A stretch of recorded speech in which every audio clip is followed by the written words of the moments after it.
knowledge. This is Brave TV. We actually have to turn this into Americans becoming brave and taking back what rightfully ours. And you can't be healthy if you're given false information. You can't be free if you're given false information. So I think that, the foundation is, it's knowledge. It's how knowledgeable are you willing to be?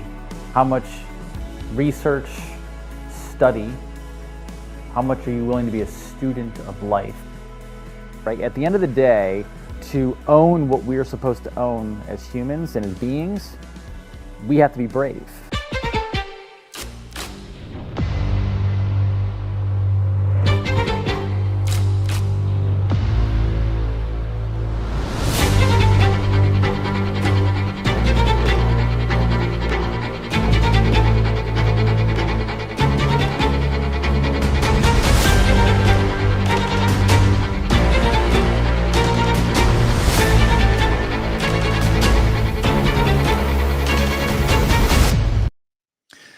Welcome, everybody. Happy Friday, July 19th it is. Post RNC Republican National Convention that finished off last night with the opera singer, which I got my thoughts on that.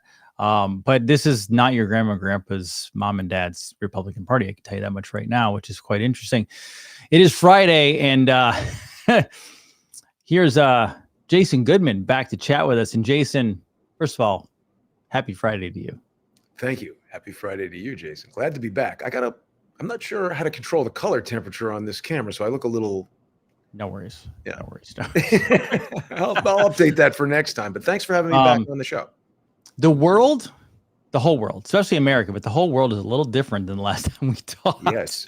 Talk about stuff happening. Where do you want to start?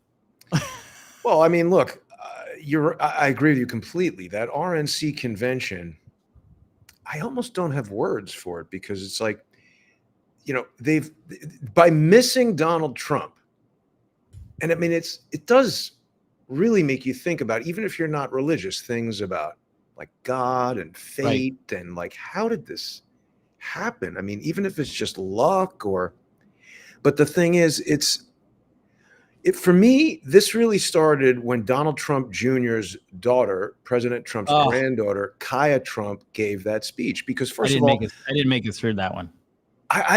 Because to me, it was like, first of all, I guess I was aware that Donald Trump had kids, but that was like a 10-year-old girl the last time she was anywhere. So like, it wasn't really in the public mind, but boy, did she come into her own. I don't know if I've ever heard an adult, except for Donald Trump last night. That was one of the best, most heartfelt and touching speeches I have ever heard. And when they cut to that shot of Trump's face as Don Jr. was hugging her, that was one of the most emotional things I've ever seen on television. You cannot act that.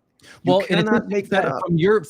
So it's interesting take on that, because I have it from my viewpoint, but you have it from a cinema viewpoint as well, correct? Yes, that's what I'm saying. If you got actors and tried to make a scene out of that, you could not. The raw emotion, the humanity of that event, the notion that that 17-year-old woman knows. She's from the standpoint of, oh my God, my grandfather almost got killed. You've got your mind developed sufficiently to understand what that means at age 17. Okay. I'm not saying the mind is fully developed, but that part is. A 5-year-old, 3-year-old, they miss grandpa, but it's not the same thing.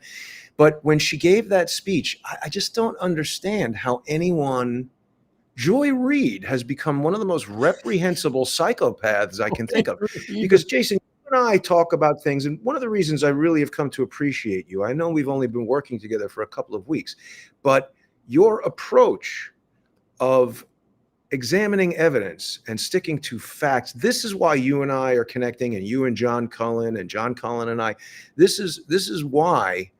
And Joy Reid saying that the bandage is fake, or he was hit by glass, or this was staged. Let's just break that down for a second, because as crazy as this sounds, I agree with her, it was staged. She But also not by said that Donald Trump. she also said that Joe Biden getting over COVID was equivalent to It's, Jen Psaki was looking at her like, somebody choked this woman. I mean, she was like, how did you just say that?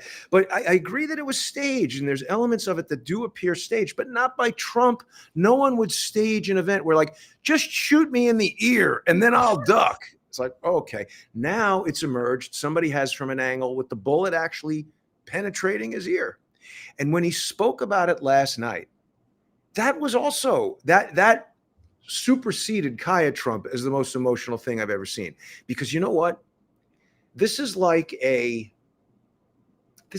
distillation of Trump, right? And you see, Joe Biden, if you look at speeches of Joe Biden from even 2, 3, 5 years ago, he's slowed down in a cognition sense. Oh, I am not a doctor at all. Nothing I'm saying is medical. I'm just a lay person looking at the guy. And people sometimes accuse me of being, ADD, attention deficit disorder. I've never spoken to a professional about that. I've never been diagnosed with that. And frankly, I don't even know if I believe that that's a thing, because it assumes that anybody deserves my attention in the first place. But a lot of people who I have spoken to who get my way of thinking, they just say that is the way they think, and the way that I sort of spray ideas out there sometimes, it appeals to certain people. And I detect that Donald Trump thinks and operates like that a little bit. And what I detected last night is not that he's slowed down from a cognition standpoint, but he has slowed down from a smelling the roses standpoint. He no longer feels like he's moving at 200 miles a minute. The things that he's saying are the same ideas, but somehow they're more clearly articulated last night than they've ever been before. And I think I've been seeing all these videos. One of the most compelling ones that I saw was a girl who is 26. And she's like, well, here's a video of me 9 years ago when I was 17. And she's got a sign that says like Trump with an X through it. And she's like, I was protesting Trump, and look at my complicated message. No Trump. And this was one of these liberals who's converted over. And the thing that was super interesting about this is that she's 26 now. And on one hand, that's a fully adult woman. But at the same time, also a little bit of a child. 100%. And when this girl, she said, when they shot Donald Trump and he stood up, I saw a strong man. And when she said that, I was like, this girl is at once crying for daddy and a husband.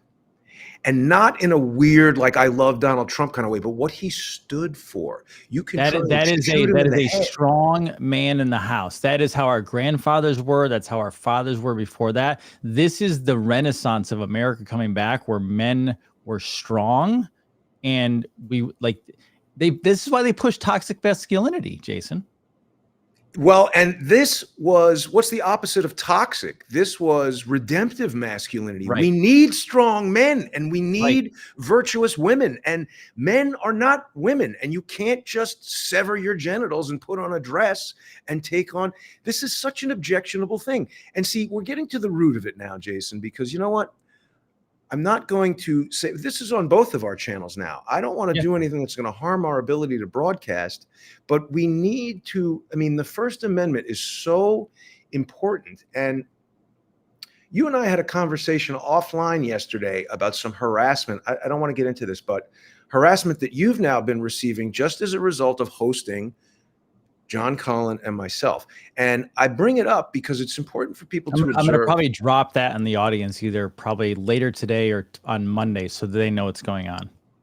Yeah, I think it's important for people to know, because I'm not telling people not to look at other channels on social media. I just want them to understand what I understand about them so that they can form their own conclusions. But bottom line up front, George Webb's brother, who has been stalking, suing, and harassing me, my 80-plus-year-old retired parents who have nothing to do with my business or anything to do with them.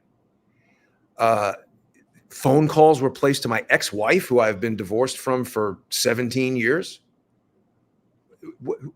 This is just, and then now you'll go into what they're doing to you. But my point is, this is a desperate crew of criminal losers who cannot win on their merits, so they must cheat. And they've been suing me for 7.5 years. They will not let up. And it's the same collective that attempted to murder Donald Trump. And there is no doubt in my mind, this is not incompetence. You do not have collective incompetence. How many people are involved in planning a rally? There's no way that dozens or hundreds of people are simultaneously incompetent. And even if they were, we've seen these military snipers who say, look, you can't say that. I've been in the, not me, but these people saying this say they've been in the Army. They are fully briefed on incompetence, and this goes beyond. There's a certain amount of incompetence built into anything that anybody does. You go to the hospital, you make a movie, you're in the government. There is a degree of mistakes, incompetence. Mistakes happen, but every single excuse, every single aspect of this. Let's go back to another John Cullen, sort of seminal moment, the Vegas shooting. Even in that piece of FBI nonsense, didn't we have like daily or a couple times a week press conferences from Joseph Lombardo? We've learned this, we've learned that. Didn't they have like one press conference where the cops were like, well, I don't know, the Secret Service was in the building, we were in the building, nobody knew, we don't know what's going on. End of press conference. And then they run away from Marsha Blackburn. They won't answer questions. Merrick Garland says that the secrets are Mayorkas. Did you real quick? I saw the video this morning. I don't think I'd seen this video before. Maybe just because I just didn't come across it. When they were ushering Trump into the back of the truck after the shooting, obviously, they push him in. He's still, I guess, fist pumped. And I see 3 women, right? And my wife is a powerful businesswoman. She does her thing, right? Mm-hmm. I don't think women have to necessarily stay in the house. That's not my conclusion in life, right? Yeah. I believe there's a place for women and place for men in life, and I think certain ones do better in certain ways. But there were 3 women standing outside that truck. I didn't see any of the men in Secret Service. Those women, I'm not trained in Secret Service. I don't know how it operates. Jason, they looked flustered. Oh, they yeah. looked like they didn't know what they were doing. They looked completely incompetent. They were not standing there with their arms to their side or in front of them with their guns ready looking. They were looking like they looked like there was chaos and had never been trained in a job. Squad. Absolutely. And let's not make this about you and I being 2 men talking about women, because I saw another angle on that same armored SUV that you're talking about where a male agent opens the door as they're still on top of Trump, like he's keeping it open so they can get him right in there. And then there was a long delay where they were on top of Trump, I guess, waiting to hear on the radio that the shooter is down. And that guy with the door open at some point closes the door. So it's like, is the door supposed to be open? Is the door supposed to be closed? Are they preventing somebody from launching a grenade into there? What he obviously, and when they're on the ground, she even says, what are we doing? You're telling me the whole entire purpose of the Secret Service is to prevent the president from getting assassinated. It's not like aliens landed in the middle of the field and suddenly we have a procedure that we have no protocol for. Right. We have protocols. You know the list by memorization. Exactly. And you know what? If you're a helicopter pilot or something and the altitude alarm comes on and drops from wind or whatever, you don't start saying, what do we do? This is the moment you've been trained for. Everyone there should be operating on instinct because you need to do it while the bullets are whizzing over your head. Now, when Trump spoke about the Secret Service, we've also heard that most of them were like part-time, not trained from elsewhere in the DHS, not necessarily trained in Secret Service. We've got DHS police and Homeland Security investigations. Who knows where they got these guys from and girls, but it was just a mess. Now, Trump is obviously, when somebody saves your life, they're on top of him. Look, we got to give them that. The people around Trump who dove on him when the bullets started flying is undeniably, that is courage. 100%. I told my wife, I go, imagine being so invested and loyal that they don't know where the shots are coming from necessarily right away. Like they're just reacting, and you're putting yourself in front of a president and a human, knowing full well your head could be blown off at any other second. And quite honestly, when he was raising his fist, I saw a couple of the men in there actually like put your damn fist down. Like we're trying to like protect you. Exactly. Right.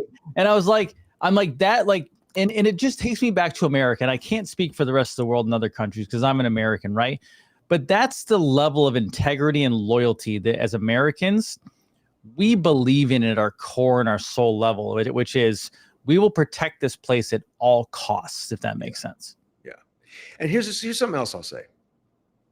The first day this happened, in the first minutes, when people were saying, oh, this was staged, it's one of these things where it's like somebody says it, and now that idea is in your head. I didn't think of that when I first saw this, but somebody said that. And so now I'm thinking about that. I say, okay, let's just consider the possibility that this was staged. Because somebody said, oh, they're showing wrestling and they show the guy goes down and, cuts his forehead in wrestling. That's a well-known thing. Blade job.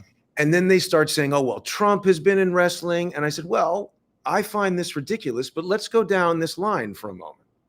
And then they show that picture of him down there looking at the blood on his hand. Then you start to think, I can see how the person made this correlation. Sure. But last night, when Donald Trump explained his thought process of being shot at, and see, that also occurred to me that ears bleed a lot. I don't think I must have known that somehow, because I remember thinking when they said that the bandage on his ear was a PR stunt, I said, that's ridiculous. The guy had stitches 3 days ago and he's wearing a suit. If he didn't have that, there'd be crusty blood on his hair. Like that doesn't look like a PR stunt. He's an image guy. He doesn't want a bunch of stitching and blood all over Who would? He wants to make it look good and make it look right. But Jason, even if it wasn't oozing 3 days out, it's going to have like black stitches and be all red and ugly. He's wearing a suit. You're going to put something over it. 100%. And it's like an ear. So it's like an envelope sitting on his ear. Like what? It was the stupidest thing those people were possibly saying. And when you heard Trump say it, when he said, I'm never going to talk about this again because it's just too traumatic. When he said that, you see, it's very difficult to put yourself into someone else's shoes and to look at something from someone else's perspective. One of my favorite books, and you know what?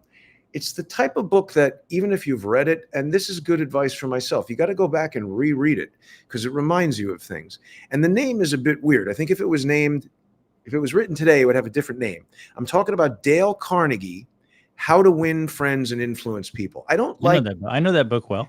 I don't like the name because influence people sounds like you're trying to do something to manipulate them. But the truth is, if you break that down, you're always trying to influence people. If you want to ask someone out on a date, you call them up, you want to say the right things to influence them so that they think this is an interesting person who I'd like to get to know more of. If you're trying to do business, you want to influence a person. I'm trying to influence people to subscribe to the show, to watch what my wife was trying to influence me on a restaurant last night and I wasn't having it. Right. But the point is, there is underhanded subterfuge that can be used to manipulate people. And that's not what Carnegie talks about. Most of what he talks about is considering things from the other person's point of view. And it's so important. And when you stop to do that, like, that's what I was doing when because from my point of view, this was like, whoa. And then minutes later, it became this heroic moment. So kind of like everything was all right. Trump's going to live. Okay. I was already onto that. I wasn't that moment where he was down and he put his hand on his ear and he's looking. There had to be ringing in his head. And he's like, oh my God, am I about to die? I'm bleeding. I was just shot. What's happening? Right. And then people jump on you and you don't know what's going on. So then he's down there for a few minutes. And he's like, well, I guess if I was shot in the head, I should be dead right now. So maybe I'm okay. I don't know.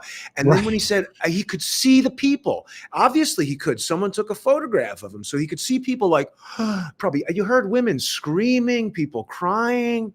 And he sees everybody. He's like, no, wait, I'm all right. And the other thing, if it were experienced Secret Service, I don't think he would have been able to overpower them to get that fist bump up. They would have said, keep him down, get his head down, get him out of here. Right. It was an incredible thing, Jason. 100%. It was, and it's funny when you say like, so my mind works in two worlds. I work in very objective just because of my training, what I do for a living, etc. But I also live in conspiracy world because I've always enjoyed it. Right. So I'm like, holy crap, he just got shot. Now, my first thing is I watched wrestling. Growing up and I'm like, okay, they blade. They used to use capsules, things like that. And I go, he was so fast going to like this and then down. I'm like, that's not, because I saw a lot of black pillars online. They're like, yes, this is all manufactured. I'm like, the speed at which that happened, I don't care how good he is. He's not trained to do that every day. Unlike, wrestlers who know what they're doing. And even they don't do it fast. They have to kind of like sneak away to get it done properly, right? Right. I'm like, no, something legitimately happened there. That man went down, right? Yeah. And he then came up and I was also looking at the blood and I'm like, no, that's blood. Like that guy got hit. Like there's something to that. And then my mind started going completely away from like conspiracy. Now the conspiracy is really not if it's real blood or not. The conspiracy is how many damn shooters? Because I know damn well, and we'll slide into the shorting of stock. But I'm like, when I later find out within less than 24 hours. So anytime I see a shooter, whether it's a school shooting or something like this from a political standpoint, I immediately, because I work with kids that are like this, I immediately go, what psych drugs was he on? Yeah. Okay, who are his parents? Was there a therapist involved? There's MK Ultra, there's hypnosis, etc. And within 24 hours, Jason, this kid has a therapist father and he's in a BlackRock commercial. Right.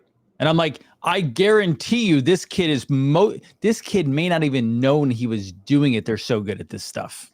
That's a whole separate show for sure.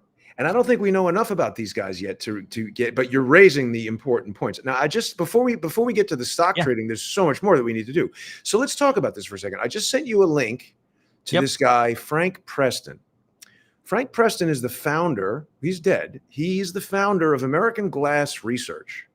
Now, this is the company that is inside the building that the dead shooter was photographed on top of, that everybody sees the guy crawling around, that the mainstream is saying is Thomas Crooks, and that is the shooter. So this guy, American Glass Research, is interesting because Frank Preston is a British optical engineer, and he died in 1989. He was involved in World War I, and he's kind of like a super genius with glass. After World War I, he came to the United States and he worked with this guy who had invented a process and a device for polishing glass. And what is important about polishing glass is it's not about making it look pretty. You can increase the resolution of optics with these very precisely polished elements. So these guys were making lenses for satellites, and someone said, because he came to the United States initially to work with Kodak. And so someone had connected that to work that was done on the panchromatic camera that was used in the U-2 spy plane. Which I don't know if you know. I have not been able to prove that yet. If anyone has any additional evidence about Dr. Frank W. Preston working on the U-2 program or lenses for the panchromatic camera, I'm interested in seeing that. Hasn't been proven yet, but this is a claim from someone who saw some of my research about this guy. What has been admitted to is that Preston, was a civilian observer at the Bikini Atoll nuclear tests. And what's interesting there is something called what is it called here? Trinitite. Okay. Have you ever heard of that? No. I'll send you a link to that. So trinitite is a glass-like substance that is formed. Let me just read it here from Wikipedia. And I know that people don't like Wikipedia, but it is a glassy residue left on the desert floor after the plutonium-based Trinity nuclear bomb test on July 16th, 1945. And this glass is composed of all kinds of different things. They didn't really understand how it was formed. And it was a complex, material science is very interested in this. I mean, this was a new process, and, you want to make windows for rocket ships and stuff like that. There's a new kind of glass. So they admit publicly that Dr. Frank Preston was then invited to a Bikini Atoll test, and they haven't said why, but I presume it was to study the nature of this glass-like substance because he's a fancy scientist Yeah. and a glass expert. And so I don't really know beyond what I've just shared what relevance this has. And the reason why I'm bringing it up is because this American glass research company, to me, seems very much like an intelligence community cutout, meaning this is a company that does work for very high level, kind of like secret things that you need security clearances, and it Really? just reeks to me of being a CIA cutout. And now take a look at their logo there. I've just sent you another link. So that's their logo. It's an A with a microscope inside it.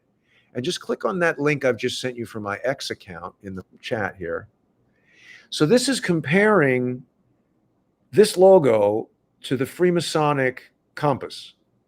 And I'm not saying this is exactly the same, but I see similarities. And as you advance through the posts, you see I flip it around there so that when you flip, just go up, I think is the one.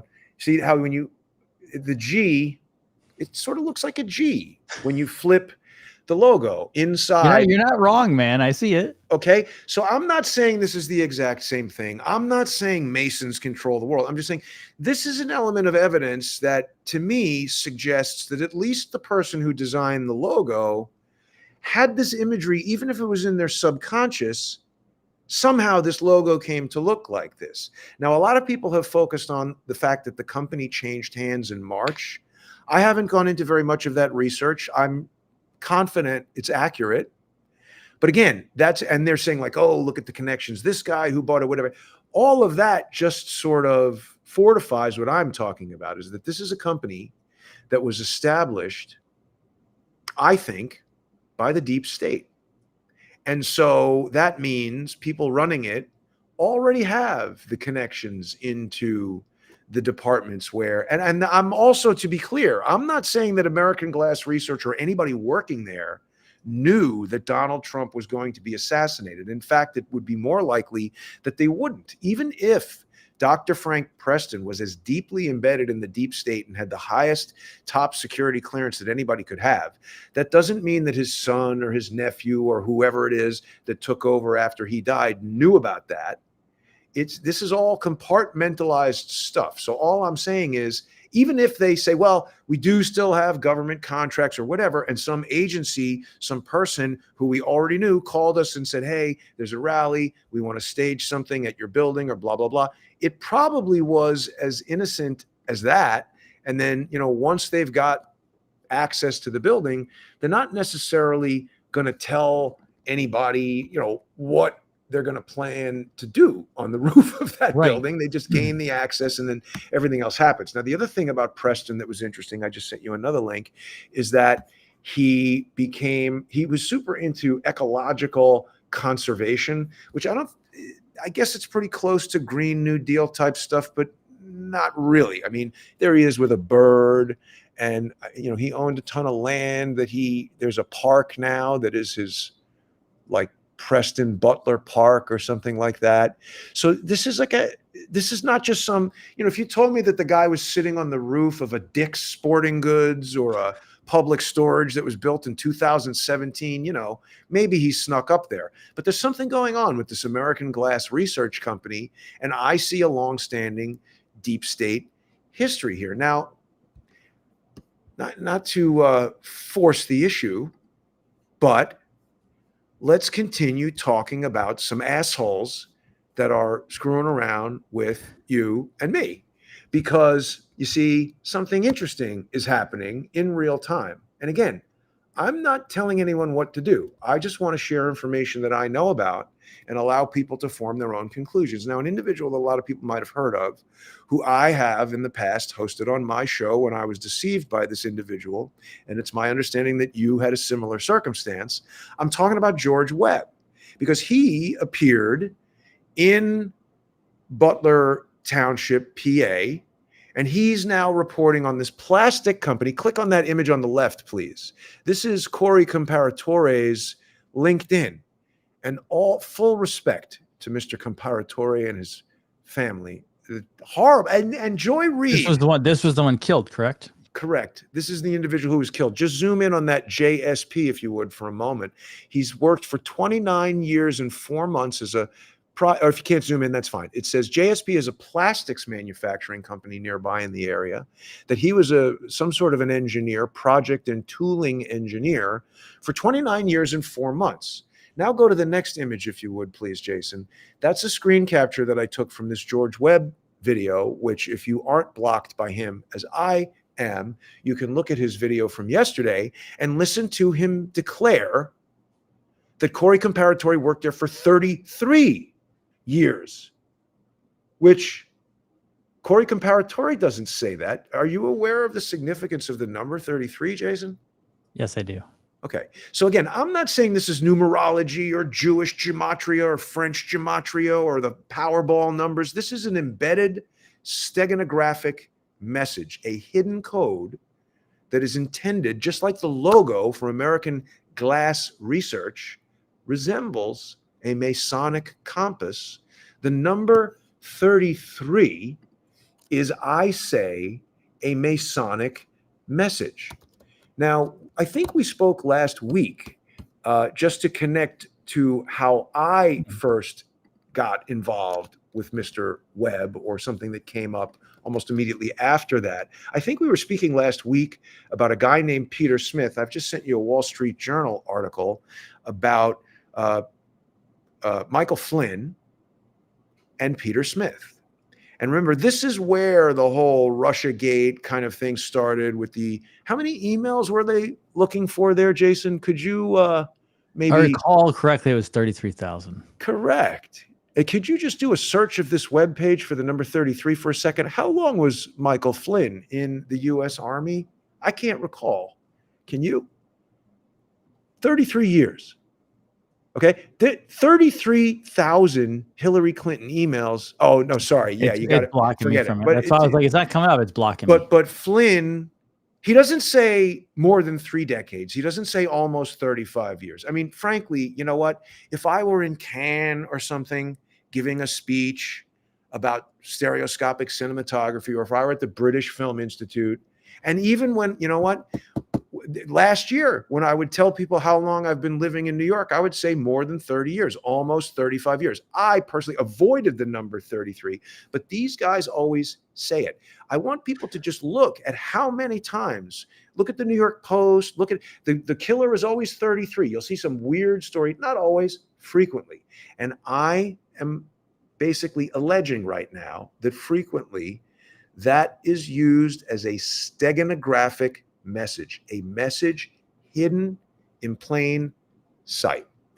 So that's just a curious little thing. And it's also just curious that just as John Cullen starts blowing up like absolute crazy, as he deserves to, on Twitter, he's over 67,000 followers on Twitter. He's publishing videos that are getting millions of views per day, like more than a news station. He's putting out extremely compelling information that appears to be decimating this narrative that Thomas, what's his name, Crooks, was shooting on the roof.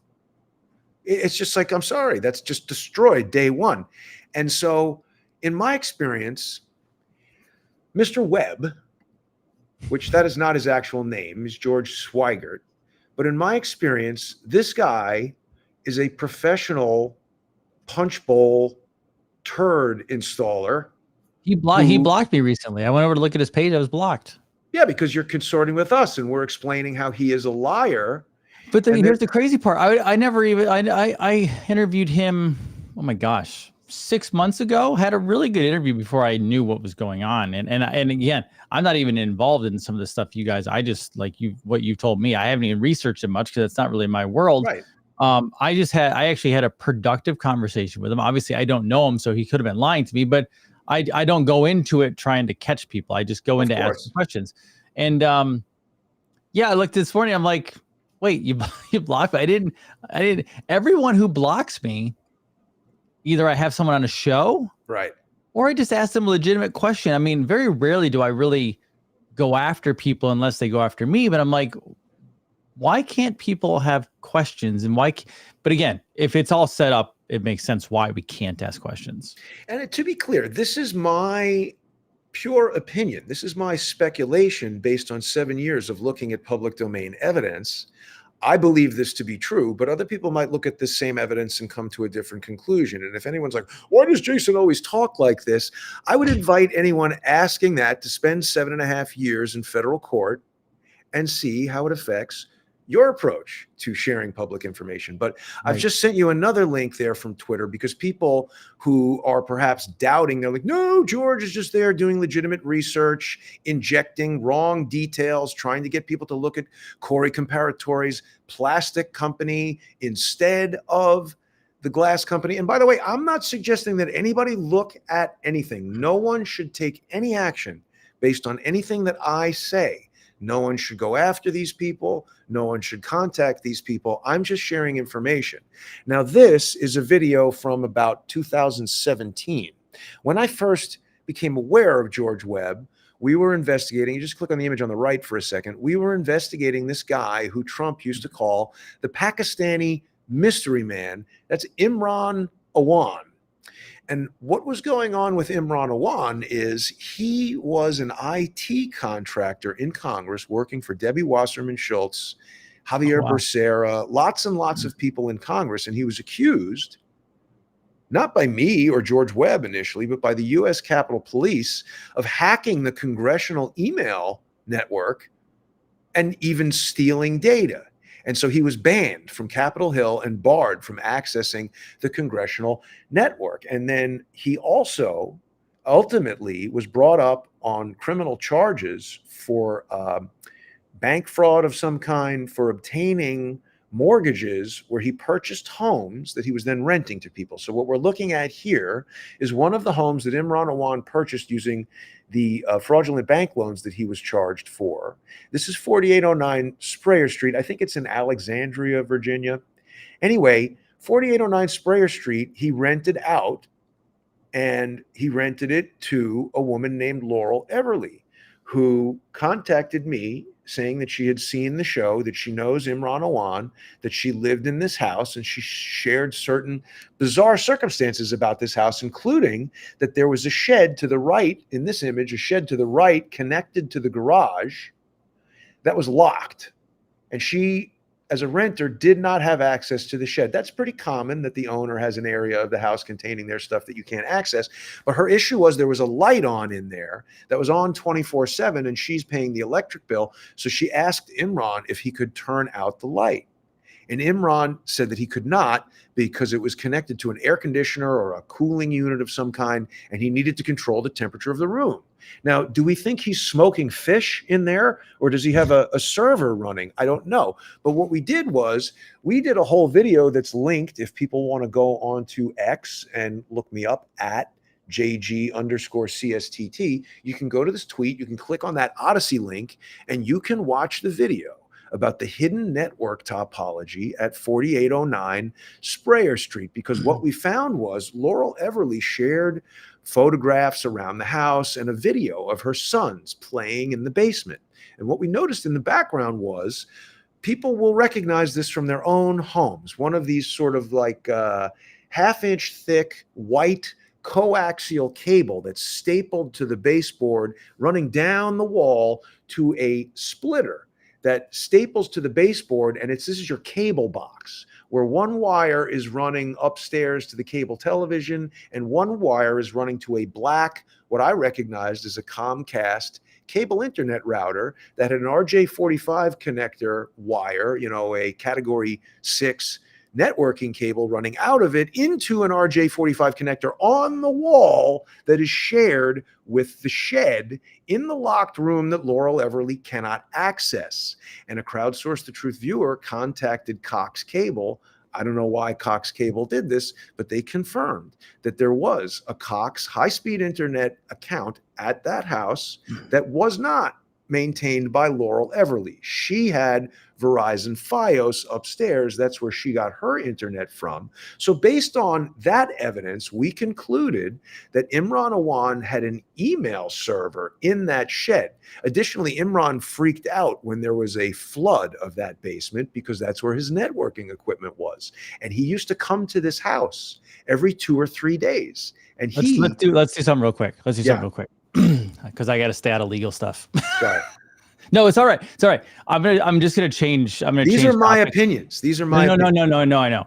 I'm gonna stay out of my realm of stuff just because I got to be cautious. That's all. Let's do this. Let me finish this because it's got nothing to do with Imran. When we came out with this evidence, which you will not be sued for because everything I have just said is true, and every single person involved is trying to get federal courts to enjoin me from ever suing them.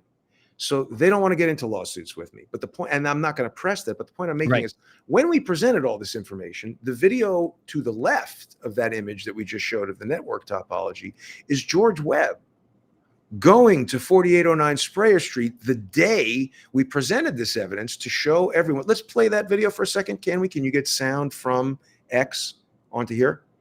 Let's see here. He goes to the location. Even if we don't have sound, we could just play it.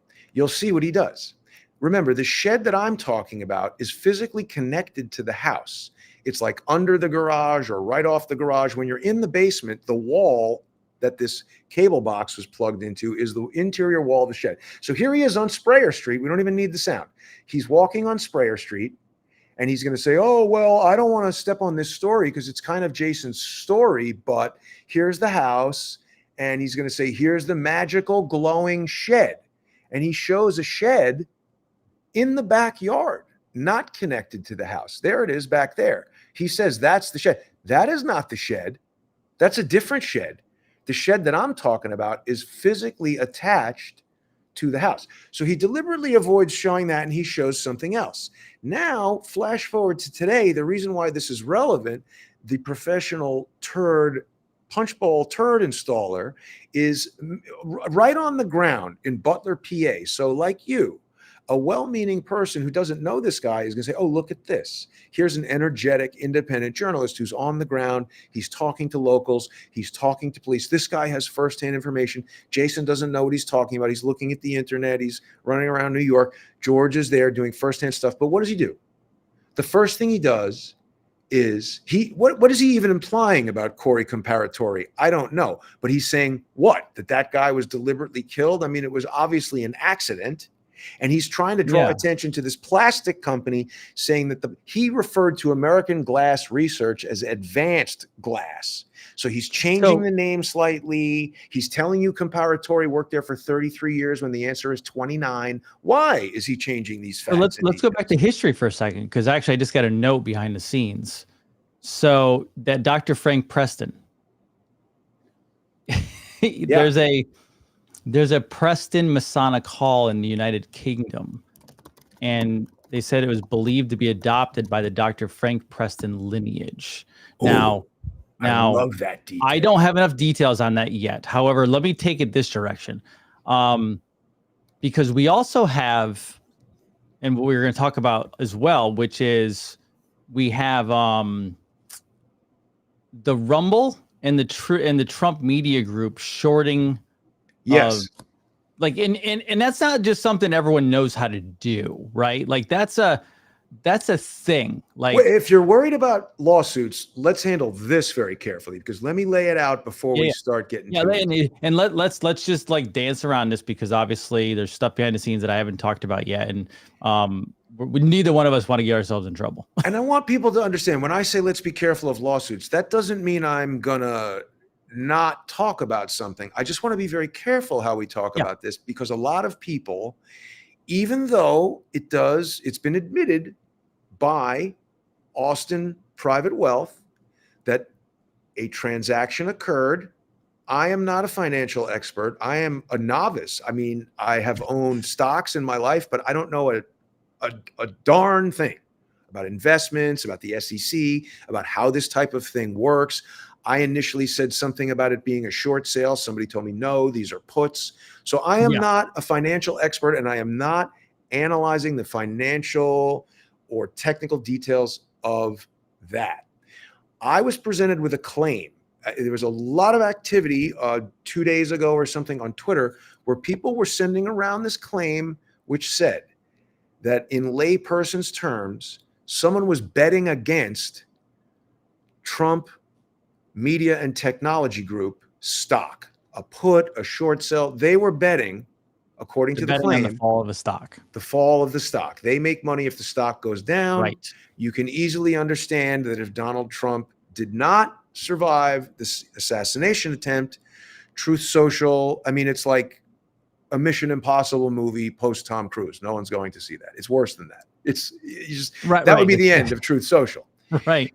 So people were putting out this claim. So they have confirmed that there was this massive transaction that then the company, Austin Private Wealth, says there was a error where a third party involved in placing this order or doing something accidentally multiplied not just that, but every transaction for them that this third party was happening by a 10,000x factor. So that affected Rumble, that affected Truth Social, etc. So the claim that they're making is that this was a pure mistake. We need technical financial experts to dig into those details to tell us whether or not the claim that this was a legitimate mistake is plausible or implausible. I cannot evaluate that claim. I'm just telling people the company claims this was an innocent mistake. The internet claims this was somehow sinister. So let's look at the "this is sinister" claim, knowing that it hasn't been proven and we don't know the answer. One of the elements that was used to support the unproven claim that this was sinister is that James Baker is a senior policy advisor at Austin Private Wealth. So the first thing that I did was I said, well, let's look at that. And to be clear, the James Baker that they were referencing, although they didn't necessarily say this, is James A. Baker III, the guy who was the Secretary of State under George H.W. Bush, longtime lawyer for the Bush family, huge Bush crony, neocon Democrat, undoubtedly a deep state scumbag. Right. But he's still alive. He's 92. He's a lawyer. Is he really? I thought he he passed on a long time ago. No, he's 92. And look, you can call people deep state scumbags because that is pure opinion. That's opinion. It's pure opinion. It's my opinion that that guy is a deep state scumbag. What does that even mean? You know, you get into trouble when you start accusing people of specific crimes, like having foreknowledge of an assassination and engaging in insider trading and stock sales that are, you know, financial crimes.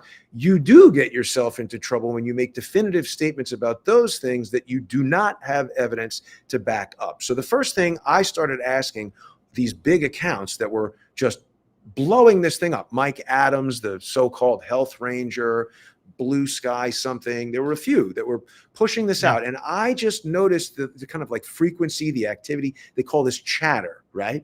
I saw what seemed to me to be a lot of social engineering chatter around this. And see, unlike what John Cohen is doing, there's an event, Trump is shot, there's chaos, you know, not on the scene. I'm talking about on the internet. We're all sort of in the dark. There was maybe 20 or 30 minutes where we just like, where is Trump? What's going on? Like, it felt like a long time from when he went down there to came back up. And so then throughout that day, actually, videos started trickling out, little evidence, and Cullen starts to zero in on things that are becoming clearer. And as people, even jerks, are questioning him, he's sharpening the point on the pencil. And what he's getting to is becoming more and more focused as he asks more questions and moves in on it. The opposite is true in the case of this short sale as it pertains to information surrounding the connections to George Bush and the Bush family and James Baker. Because I started asking these accounts, well, wait a minute, where are you getting this information that James Baker is connected to this company? If someone immediately sent me a screen capture from the company webpage, here's our team, and it said James A. Baker III, Senior Policy Advisor, I'd say, wow, they're onto something. But nobody was doing that. They were saying, oh, here's information about James Baker doing this with the Bushes that has nothing to do with this transaction that happened years ago. And here's this scumbaggery having to do with the Bushes, and this scumbaggery having to do with James Baker, and this and that. And they're like, hey, whoa, stop with all these 5 tweets about everything other than what I just asked you. Where is this evidence? And after several times of asking an account the same question, it just becomes clear that this fake named, no profile picture, or, I mean, it's difficult for me to say this now because I have a cartoon caricature of myself as the profile Well, but picture. you put yourself on camera all the time too. I'm on camera all the time. It says Jason Goodman, founder of Crowdsource the Truth. People looking at my face, looking at that cartoon, obviously realize this guy's doing something with cartoons sometimes. But the point is, these are accounts that are using false avatars, false names. We don't know who they are. They're amplifying this crap like crazy. And so I have looked very thoroughly, and I have found no information that links James A. Baker III. Forgive me, there's one other important detail. Some of these accounts that are operated by people that like Blue Sky something, which purports to be, dropping hot information. Right. I say James Baker, and I say, where is the information about James Baker? And they start sending me information about, see, this is interesting. I didn't realize this guy's middle initial was also A. Huh. Here's the next thing. So then they start sending me links to this guy. Do you recognize this guy, Jason? Let me bring him up. James A. Baker. And again, we only cite Wikipedia to see a picture of the guy. So this is James A. Baker, government attorney. Oh, yeah. He, if we zoom in, was the FBI general counsel. Right. Oh, sorry. I know you can't zoom easily here. Forget it. He's the FBI general counsel right after Andrew Weissman. Okay. And Andrew Weissman was the FBI general counsel right after Valerie Caproni. Now, I spoke at the top of the call about the fact that you, as of a couple of days ago, have become the target of harassment from George Webb Sweigert's brother, David. He sent a letter to me, which was a copy of letters he's been sending to the Florida Department of Health and people at the NIH, where I identified his name on a staff directory, SRC group or something like that. He's sending around, allegations about you with the hope that they'll investigate you, that they'll mess with you. He, David, George Webb's brother, started suing me in 2018. And the case was taken up by a U.S. District Court judge by the name of Valerie Caproni. A lot of people have heard me speak about. This is the one we talked about a long time ago. Caproni. Yes, right. I've spoken about Valerie Caproni quite a lot because she was also an FBI general counsel. I've just sent you a link to her. So here's how this progression goes. Valerie Caproni becomes FBI general counsel in 2003 under Robert Mueller. She remains in that position until 2011 when she gets kicked out because the House Judiciary Committee accuses her of being a filthy criminal, which she is. She's broken the law 400 times or 4,000 times, violating the Fourth Amendment by investigating people with these national security letters, which totally violate the Constitution. So she gets thrown out of the FBI, and Andrew Weissman comes in as FBI general counsel. Andrew Weissman, in his own book, says that Valerie Caproni was his mentor. Okay, this is a tight crew. So Caproni today is a U.S. District Court judge. And when George's brother sues me in 2018, the case is assigned to her. Now, it's a ridiculous case based on fraudulent claims that never goes anywhere. But I was very inexperienced. I am not an attorney, and I was very inexperienced in litigation at all at that time. So the case went on for very many years. And in 2020, while that case was still going on, I got sued by the Emmys. And oddly, that case also went to Judge Valerie Caproni. Now that's weird because they don't specifically tell you in the Southern District of New York that cases are randomly assigned. I actually went to try to find that so that we, the people, would have some notion of how the judicial branch works, and specifically how that local segment of our government, the Southern District of New York, how the court works?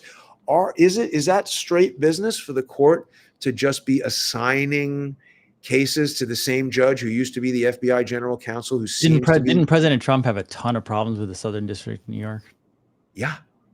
Well, not only that, Valerie Caproni, before she was the FBI general counsel, we could go back to her Wikipedia. She was the assistant U.S. attorney in the Eastern District of New York.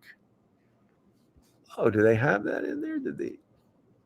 Yeah, here it is. She was the head of the organized crime division in the Eastern District of New York. And that's a really interesting office because she was in there with Loretta Lynch, Jeez. Burl Howell, who's now a judge against Trump in Washington, D.C., Andrew Weissman, Jack Smith came into that office. So this is the Lawfare crew right here. This is not all of them, but this is an important part. And this is how they've penetrated the federal court. Judge Caproni, I have made all of these allegations in a case that is before the Second Circuit Court of Appeals right now. I have directly accused Judge Caproni of conspiring with George Webb's brother and the CEO of the National Academy of Television Arts and Sciences. That's the body that gives out Emmy Awards. She has conspired with their CEO, a guy named Adam Sharp. I think I've sent you this before, but here it is again. They conspired initially to install the FBI into Twitter. And for people who want to go on to X and look me up at JG_CSTT, there is a new section called articles. And we have this article, The Twitter Coup. And you can see right there, Barack Obama and Adam Sharp. Adam Sharp is the guy that I'm talking about who brought this lawsuit against me. He received, I allege, an email from George's brother. And I have the email, but they will not tell me. If I were to utter the email address on this broadcast right now, even though it's in a public domain document that people could read on pacer.gov, if I were to say it, I would be in contempt of court. I'd be in violation of a court order, and I could be thrown in jail. So they're doing the same things. They're attempting to do the same things to me that they are doing to Trump. But I am about 1/10,000th of the importance, and I'm receiving commensurate application of their. How? Here's a question for you, because obviously, like someone myself or you are a very different boat than Donald Trump. And yeah. How? And this kind of takes us forward too. How does Trump get through / out of this? Like how? Like he's doing it right before our eyes. I mean, you literally have to take down the entire system, Jason. Yeah, but last night during his speech, that was incredible. I really do think we have. This is the. Did you stay? Did you stay for the whole thing? Did you make it? I watched it live last night. Now, apparently there was opera singing at the end that I turned it off by the time the opera was going on. But everything he said, and when Melania came up and all that, I was watching. That was the best speech he's ever given. That was one of the. Now, obviously, the part where he goes into rally mode and he's being all Trump and everything.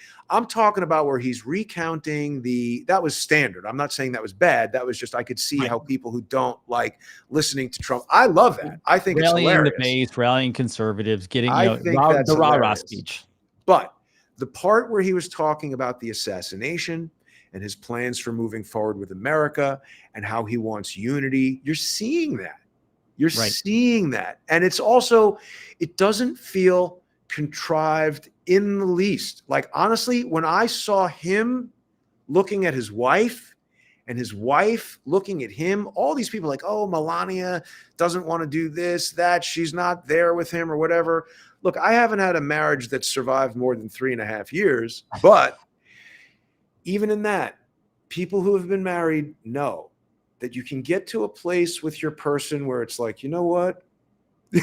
But you could tell, I mean, they've been married 20 years or whatever. So it's like, when you're in your 50s and 70s and you've been married that long, you can see how the romance cools off a little bit. And even if she does love him, this is pressure on humans. She's like, hey, I don't like all this negativity. I mean, who would like that? So obviously she's withdrawing from the public. I have secondhand knowledge from a personal advisor to President Trump, who I know at a distance, but I know them well enough. I talked to them. Yeah. And the running joke, this was a few years ago, the running joke when he was president was when he would write a tweet that was, you remember how it was like mean tweets? And Melania would tell him not to send it. So Melania and this person would give him a verbal slap on the wrist of like, you can't like you're not wrong, right? But back it off a little bit. So for anybody out there, like he does have some filters he's got to go through. But when you last night, not you, when I don't know what anybody else felt. When Melania looked at him and he looked at her, that was love. This is such a real emotional moment for the country. And Donald Trump, I love it that this has happened, that he survived, because the incompetence of the evil that they're trying to train on him has turned him into a living legend beyond anything I am aware of. Now think about this for a second, Jason, because last night, so when they had like Kid Rock and Hulk Hogan, I joked to my wife, I said, Kid Rock is not playing to his base right now. These people don't understand, like he is. But it still worked. Like it's kind of funny. It still worked though, didn't it? Yeah, I mean, that's the thing. They turned it into a rock concert, and it's like, you know what? This is happening because like when you and I were like 20 or something, if we were in high school together, going to a Kid Rock concert is something that you and I might have done. And so now when we're 40, 50, whatever, the Ronald Reagans of our, young adulthood they're gone. This is not what conservatism is anymore. And yes, the times have changed and things are different. But you know what? Before she spoke, I was like, who is this Amber Rose person with a tattoo on her head? But I was moved by what she said. And I realized how ingenious it was to have her and bring her in. She has kids, I think, and she has concerns, and she doesn't want crime, and she wants to be able to do business or make music or whatever she's doing. And I thought that woman gave an incredibly powerful speech. Well, it's also a redemption speech, right? I mean, obviously she has a checkered past, and it's this, and I grew up in a great Christian community, but one of the things people do, and everyone does, I don't care your faith, is there's the judgment of humans, right? Humans make judgments sometimes. We have to back ourselves off and kind of realize, that wasn't a good idea. Right. And, my own mom, recovering alcoholic of 20 plus years, right? Sober, does great, doing great, right? That's great. But if people didn't give her a chance, if people just wrote her off, like this Amber woman, if people just write her, and afterwards people are like, oh, why are they letting this? They could call her lots of names, even in the conservative movement. And I'm like, yeah, maybe it's not ideal in the public image, but you know what?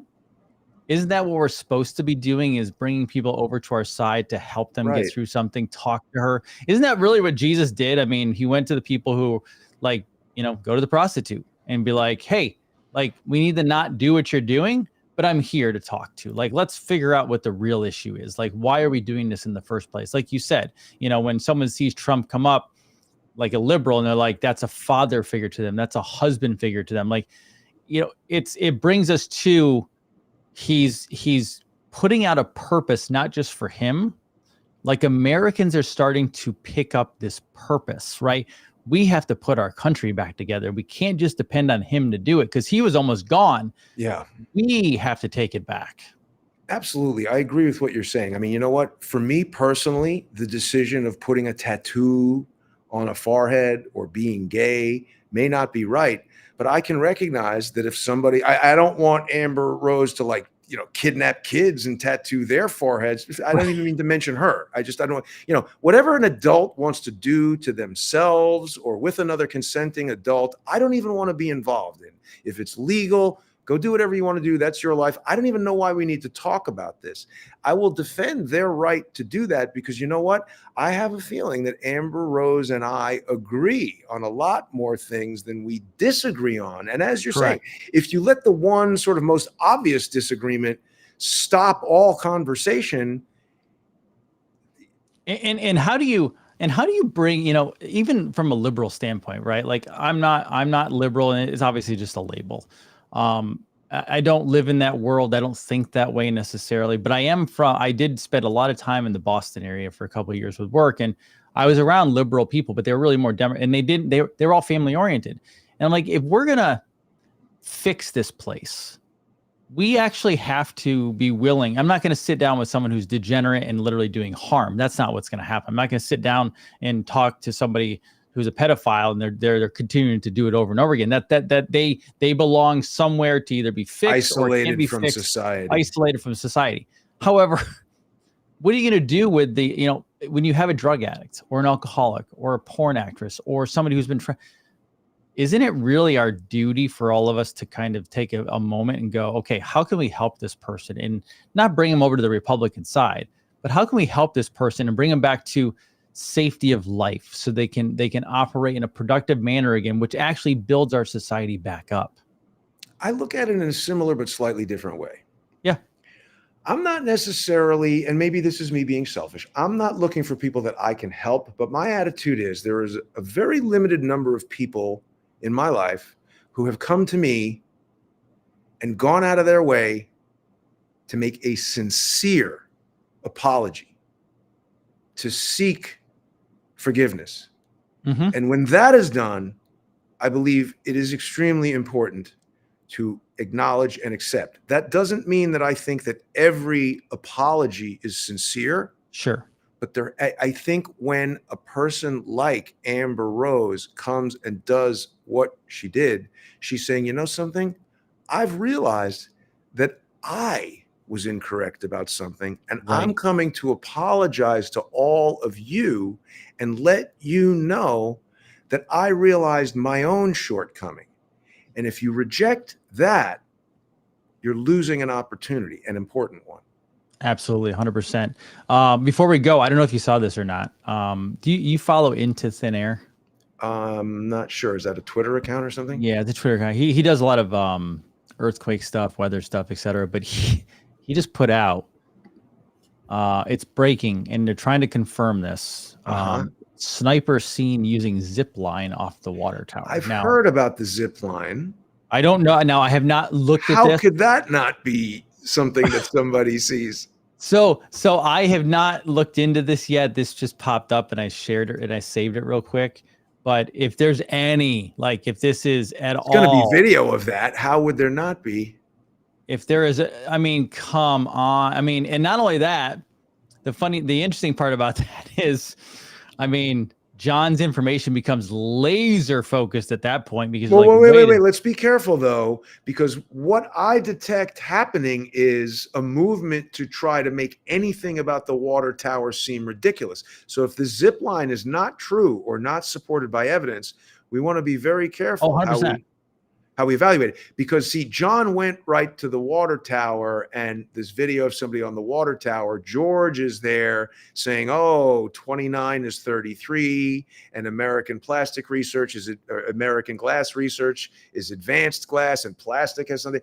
They're trying to muddy the waters potentially. So do we have a photograph of a zip line? Where did the zip line story come from? I'm trying to find out right now. This was just brought up. That's the piece I would want to convey to viewers as the most important thing. When somebody makes a claim, whether it's George Bush sold Donald Trump stock short with Jim Baker, or somebody was ziplining down from the water tower, even if that claim appeals to your bias and you're like, oh yeah, water tower, more water tower. Oh yeah, George Bush, I know he's a scumbag. We want to be extremely scrupulous about how we... Oh, absolutely.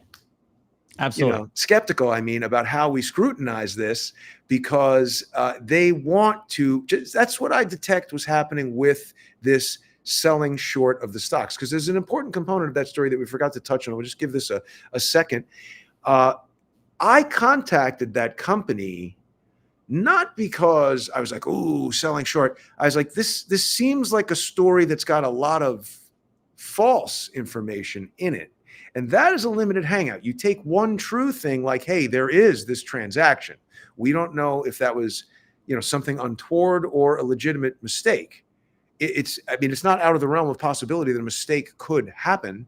Right. It would be a coincidence, but who placed that trade? It doesn't even necessarily mean that this company knew anything. If you went on to E-Trade right now and bought a bunch of stock or did whatever, and then somebody somehow found that in the records of E-Trade doesn't know what's inside your head. Right. So it just felt to me. And then the other thing that people were putting up that I sort of discussed in a video I did yesterday was that, and this is Mike Adams was the first guy I saw doing this. He is a reprehensible piece of shit. Forgive me for saying. So that's my opinion. I have heard so many positives, so many negatives. I don't personally have a viewpoint on it. I don't love some of the stuff he does necessarily, but I don't know. I've interacted with him personally. And like in person. I've been to his place. I've been to his studio. I've walked around his, supplement pill green powder making factory. I've observed him walking around his place of business with like a bright orange gun strapped to his belt inside his place of business. It's his right to do, but I found it odd. He's the first person I've ever worked with who did that, had a gun on inside the studio while we were walking around talking. He's pretty fat for a health ranger. How long ago did you meet him? 5 or 6 years ago. Okay. He's only gotten fatter. But the point is, he's also hosted this guy, Dr. Paul Cottrell, who is not a medical doctor, or at least he wasn't when I was dealing with him. Although why does that name sound familiar? He's a George Webb schmuck. Oh God, not back to that. Yeah. Well, but the point is, this is a network of social engineers who want to present themselves to us as legitimate social media influencers, journalists, whatever they want to present themselves as. And we're back to paid people being influenced. I don't have evidence that they're being paid. I don't have that evidence. The John Cullen thing, like people being taken society to a certain direction. That I have evidence of. And so Paul Cottrell, if people go on to odyssey.com/@crowdsourcethetruth, it's free. You can search for Paul Cottrell and you'll see a video where I initially thought, okay, here's a doctor sharing information about COVID. Let me contact him. He's in New York. We're talking about different, things. And I tried to reach him. And, he put out a video just insulting me, threatening to attack me. And I was like, dude, you're purporting to be a medical doctor and you're threatening to beat people up on the internet. Have you ever heard of the Hippocratic Oath? What the hell is the matter with you? So it came out that he wasn't yet a medical doctor at that time. There was some article he was reading about a logo being emblazoned on an ambulance. And he said that the logo was embolized on the ambulance. And I was like, how are you a doctor when you don't know the difference between an embolism and something being emblazoned on something? You strike me as a moron, Paul Cottrell. And I'm not trying to insult the guy. I'm just trying to give people a flavor. I don't just hold my finger up to the wind and decide this person is a social engineer or not. I spend a good amount of time in good faith trying to legitimately interact with these people. And I gauge the strangeness of their responses. Like, in other words, when I ask a person 3 times, what evidence connects Jim Baker to this firm, and they send me 3 different Wikipedia pages about 3 different people who are not the Jim Baker you're talking getting about. Evidence. Right. We're getting misdirected from something by a person who's trying to waste our time. So the reprehensible thing that Mike Adams did the other day, and the reason why I'm going on this tear about him, is because without even confirming that these claims were true, he's like, oh, look at these charities that this company is giving money to. And he lists the ADL and Hadassah and the Austin Jewish this and that. Leaves out the YMCA, leaves out St. Jude's Hospital. Oh, did he? Yes, there's Jewish charities, there's Catholic charities, he angled there's it Christian charities, there's non-secular charities, and he's focusing on the Jewish charities. How do you know they could give $50 to this charity? What are you implying, Mike Adams? You're stoking hatred of Jewish people online based on lies. So and you said that in the phone call. You said this is, and you're Jewish. You said, but either way, that this brings up a it brings up the Zionist conversation, which Wait, obviously everyone's. whoa. Just to be clear. Yeah. This is the part that everybody gets hooked on, because I am not defending No, I know. Zionism. I am not defending Judaism in its totality. I'm not like some crusader for the Torah. I'm saying in 2024, I just walk around the streets of New York City, Right. and maniacs look at me. I'm not carrying an Israeli flag. I am not a Zionist. I believe Zionism was created by the same entity that created Nazism, and that the entire battle between Zionism and Nazism, the conflation of Judaism with Zionism, is intended to do exactly what Mike Adams was trying to do. Oh, the Jews. Right. There's one, get him. So I'm just and saying. what he was doing was he was pointing in that direction, and he was stoking flames. Because I thought too, like I did. That's just my opinion. I looked at the posts, and I'm like, oh my God, here we go. They're bringing up the war again. They're bringing this back up, and it brings up. I have no problem with people having their opinions on it either way, whether they're Jewish or not Jewish. But at the same time, it brings up so much hate from people. It's very, very disconcerting. I agree. And to me, these types of things, religion, family, sexuality, these are not public topics. Like, I would like to come and interact with a person and acknowledge that what they want to go do with their wife or their husband or their boyfriend or their girlfriend, I don't need to observe that, be a part of that. I don't even need to be aware of that. As long as they're not hurting anybody, just like, why is this even in our conversation? Correct. And I feel that way about religion. I just, so the problem that I had with Mike Adams is he's an idiot who puts a lot of false information out into the world. He's a coward, he's a thug, and he's a Jew-hating moron. And if he wants to talk to me about that, he can place the gun down on the table, and I will enter any room with that coward. I'm not challenging him to a fight. I'm just saying, I'm not afraid of him. I'm not afraid of talking to him. He is a despicable human being, in my opinion. That's all I'll say about it. Well, Jason, there is a lot more that's going to come out. I mean, I told this to John the other day. I said, we're only, six Unbelievable, days, right? 6 days. I just froze up, but that's okay. It's my camera. We'll finish up. We're 6 days past this crazy event that obviously no one expected what to happen there. And I'm just really thankful that we have a group of people out there. And I say everybody, whether it's you and John, myself, or anybody else out there who's on the good side of doing this. It's so incredible that we've even broken this open as much as we have in 6 days. And the power, as President Trump said in his original inauguration, power back to the people, which is what you talk about, which is crowdsourcing the truth. I mean, it's much appreciation to even, whether it's founding or creating, just that idea. Well, thank you, Jason. And thank you for having me on. Thank you for being brave and for not cowering from the harassment of these pathetic, cowardly social engineers. I really appreciate you. I appreciate your audience. I appreciate all the work that everybody is doing. And I want to also remind Brave TV viewers that tonight at 7:30, John Cullen's regular Friday show, there we go, John Cullen Investigates, is going to be on. So I look forward to seeing everybody there. Fun show. I'm sure he's going to have insane breakthroughs again. I'll tell you, everybody, I'm usually running around the house, kind of hanging out. It's kind of one of the nights my wife and I sometimes have off a little bit. We can just kind of like decompress a little bit. And I'll just pop it up on my phone and listen for a little bit. I don't always get to the whole show. These two are very entertaining just to listen to. Entertaining, not in a bad way. Just like they're going through data and information. And so it's both educational because I'm learning something, but also they have a really good rapport, which I appreciate. So as always, Jason, I appreciate you. Have a great weekend. Study hard. I know you're going to. Thank you very much, Jason. And thanks to everybody for watching. Have a great day. For Jason Goodman, I'm Dr. Jason Dean. Hey, not only love, serve, and help, we're just trying to find the truth, everybody. So whoever you are out there, whether you like us, hate us, we're just a couple of people that stumbled upon each other. just trying to get information. I'm a knowledge-driven person. I just want to find truth with whatever topic I'm dealing with in life. I'm going for the truth.